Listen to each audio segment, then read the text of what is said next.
గ్రామంలో ఓవైపు పంచాయతీ ఎన్నికల గెలుపు సంబరాలు జరుగుతూ ఉండగా మరోవైపు ఓ యువతిని అపహరించిన ఓ యువకుడు ఆమెపై అత్యాచారానికి ఒడిగట్టాడు.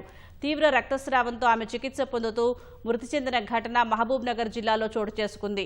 మూసాపేట మండలంలోని ఓ గ్రామంలో బుధవారం రాత్రి పంచాయతీ ఎన్నికల ఫలితాలు వెలువడ్డాయి. సర్పంచ్గా గెలిచిన అభ్యర్థి తరపున కార్యకర్తలు వీధుల్లో సంబరాలు చేసుకుంటున్నారు. అదే గ్రామానికి చెందిన 22 ఏళ్ల యువతి సంబరాలను వీక్షించేందుకు వచ్చారు.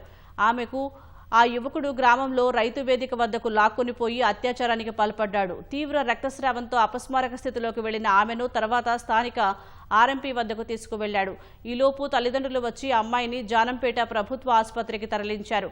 అక్కడ చికిత్స పొందుతూ యువతి మరణించింది. పోలీసులు గ్రామానికి చేరుకుని యువకుడిని అదుపులోకి తీసుకుని అత్యాచారం, అట్రాసిటీ కేసు నమోదు చేశారు.